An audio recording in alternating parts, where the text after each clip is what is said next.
Hi, I am back here with Heidi. and she owns the Colorful Canine here on the west side of Sioux Falls. I just wanted to get to know her and her shop a little bit and maybe even learn a few things. So Heidi, what is your journey to owning Colorful Canine and your grooming journey look like? So honestly, when I first started grooming, I never thought I would open my own shop. I have worked for a couple different salons in town before I opened, and as much as I love the people I worked with at all three of them, there were just a couple of things that I was like, oh, I probably wouldn't do things this way, kind of at all of them. And I feel like everybody feels that a little bit. And so the way that I operate here in a couple different ways is very different than all of them. Yeah. Because I kind of just picked those things that I really liked and utilized them all in this shop. And I feel like that's something that is really cool about our industry is, there's a million ways to do both the grooming and operation side of things. 100%. Yes. And then I didn't actually start diving into color work until probably 4 years ago. So I've been grooming for 9 years. And then about 4 years ago is when I started with color. I still didn't think I wanted to own my own shop when I got into color work. Yeah. But I went to my first grooming seminar where they were doing color competitions. And I thought that was just absolutely insane. Yeah. Yeah. And so I thought I would try to dip into it a little bit. And I didn't actually think it would blow up into something that it has, both just in the world in general and for me. Yeah. And so when I dove into that and I decided I wanted to open my own salon a couple years after that, I actually didn't think about it even revolving around color. I spent months trying to think of a name for my shop. It's the hardest part sometimes. Yeah, it is. And spent months trying to just figure out what my niche was going to be, what's going to make me different from other shops. Sure. And I guess I've just really have noticed and dipped into the creative part of my mind when it's come to grooming the dogs and just to running the business as a whole. Yeah. And so it's been really fun to, I guess, watch myself grow in those areas, both with the creativity and the business side of things. Yeah. Yeah. And it's been a lot of fun to see what you've all done. And this is a beautiful salon. Thank you very much. Yeah. Awesome. I actually painted this couch too. Oh, that's really cool. I didn't even notice. Yeah. I saw that it was cool, but it's cool. Awesome. Yeah. Well, thank you so much for having me. I can't wait to see some more stuff. Thank you. Yeah. Thank you. This is Braylee. Hi, Braylee. How long have you been in the grooming industry? Less than a year, I would say 7 months. Awesome. And how are you liking it so far?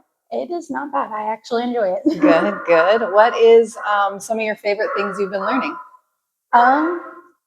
I would say doing rounder faces, which is pretty typical in most places. Yeah. But I actually enjoy learning it because it's pretty hard to actually round a moving creature. So It really is. it seems really fun to do. Yeah, yeah. No, that's awesome. And since you are at the Colorful Canine, have you been dipping into some of the color projects with Heidi? I have. I've actually done my own French Bulldog with cheetah spots. He came out pretty good. But that was my first time doing a extreme kind of one like that. Sure. But I've done some basic stuff too, like tails and ears, and yeah. That's a lot of fun. I love that. I love that. Well, I'm glad to be here and thank you for having me. And I am here with Autumn and Cowboy. Hi, Cowboy. Look at Cowboy's fancy hairdo. You are so cute. Hi. And how long have you been in the industry? I've been in the industry for about 4.5 years, give or take a little bit. Awesome. Awesome. And what is your specialty? What are the grooms that you love to do the most? I do a lot of poodles. Yeah. A lot of poodles, and we've been doing a lot of creative grooming. I didn't do this groom, but we do a lot of creative grooming. Yeah. Cowboy looks awesome. That's really fun. Courtesy of Heidi. Courtesy of Heidi. All right. And how long have you worked for Heidi? Since last January. It's been a little over a year. Cool. Awesome. I started out in a corporate store. Cool. Yes. And that's very different. Yes, Do very you, different. do you love working in one versus the other? Yes, I think I prefer the private store. Yes. Overall, it's a little more, it's like a little more of a family kind of feel. We actually get to focus more on the dogs. It's more quality over quantity. And Yeah. Yes. I love it. I love that. I do. Well, I'm glad. Awesome. Well, it was nice to meet you. Thanks for having me today. Thank you. And Heidi is going to show us how to do some of the color work she's so good at. So I think what I'm going to do on her today, mom just kind of is letting me do whatever. So just to show a little bit of some color today, I've got just like a green, blue, purple, and pink, and I'm gonna try to just do some leopard spots on her, just her thigh, to kind of show a little bit of that. So that just requires us having like the color, because I want to do the lines around our spots black. You can envision like a leopard. I'm going to do like the circle part different colors, and then do the black as the little dots around the color. Cool. I love these little sponges for trying to get my circles on, because it's way easier than trying to actually paint a circle. Yeah. On hair that's straight, right? Yeah. That's the trick. Yeah. And her name's Layla, by the way. Hi, Layla. She's Nice a to little meet you. anxious, but she does so good on the table. One thing is that we won't color dogs that do not do good for grooming. She does well as far as just, being up here and existing. We won't color dogs that are kind of throwing themselves around on the table, or just, are not doing good with the process. But she, outside of just a little bit of panting and being anxious, she does a really good job. Yeah. So, I wing it a lot. Yeah. Especially when mom is not wanting something very specific. So, I'm just going to try to keep some of my colors in an organized pattern, but sometimes I need to saturate a little more, especially when I just start here. But it gets us a really nice circle. I don't want it to be perfect, so when I put my little black spots around it, I'm gonna kind of make it look like it's not a perfect circle, but it just helps me. Oh, that really soaked up all that color. It helps me really get that on there in a way that I don't have to think about it too hard. All of the colors that we use are OPAs, just because they have a really good reputation in being pet safe. So I don't really mess with the other ones too much. I just use OPAs. Sure. You stand back up. Thank you. And the ammonia free is what makes it pet safe, correct? Yes. Yep. Alcohol free too. Alcohol free. Yep. We don't want alcohol in their skin. There's been companies that were putting alcohol in their products and have lawsuits. So we really just trust OPAs. They still don't recommend their products for dogs that have like really bad allergies. They have not actually had an issue with that. They just want it to kind of be like better safe than sorry. Yeah. Um, Yes, I've looked at reviews on some different products when I've been messing with it, and I think it was pretty overwhelming of the people that trust and like to use OPAs. Absolutely. And I'm just going to kind of wash my sponge in here. I will use different ones if I really care that the colors don't mix too much. With what we're doing on her, it's not a huge deal to me if those colors mix a little bit, because they're kind of close to each other. The greens, blues, purples, pinks. So.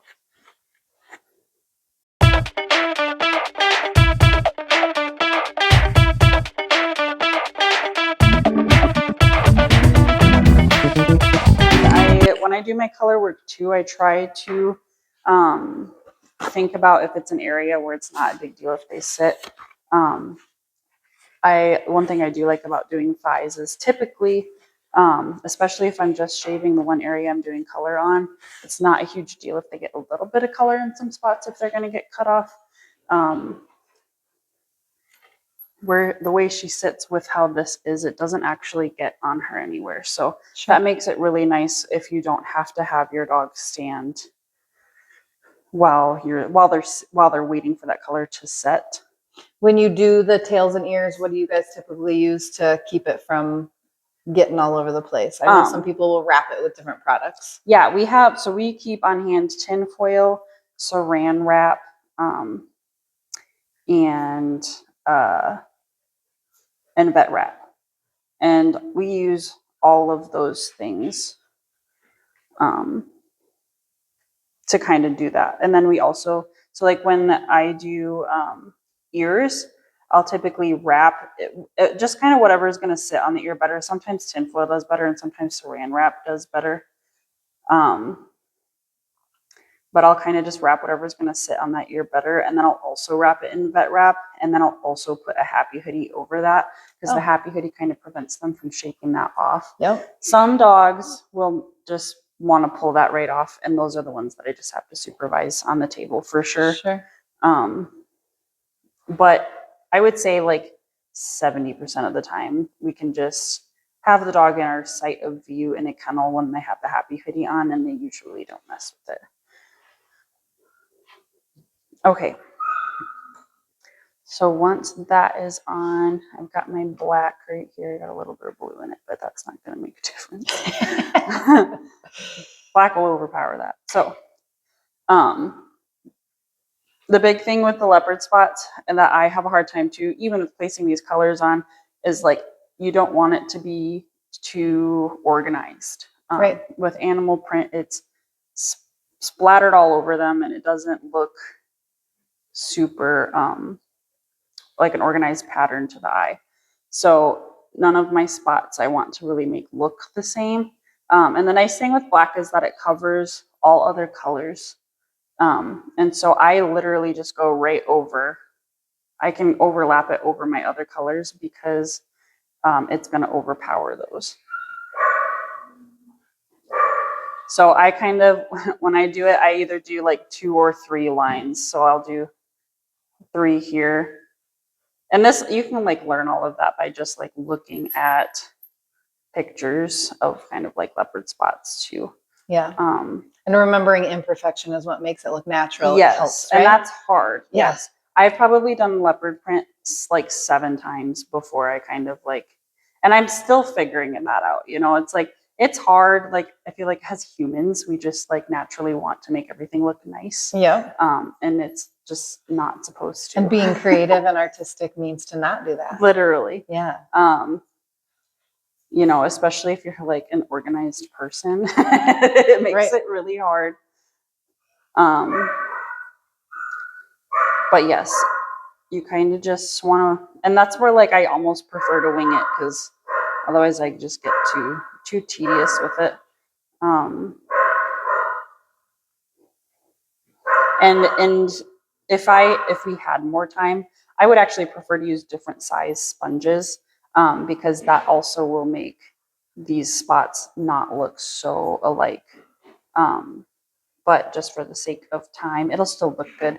But if you're really going for like that very unique natural look, that will look better too.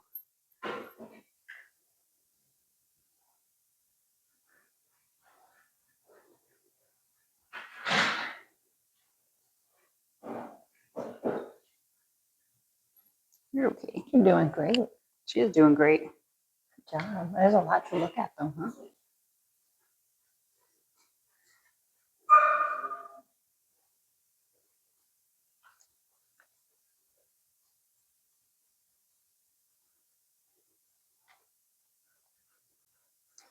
And I always tell owners that this lasts a long time too. One of the things I told this one's mom, because she always does a short haircut.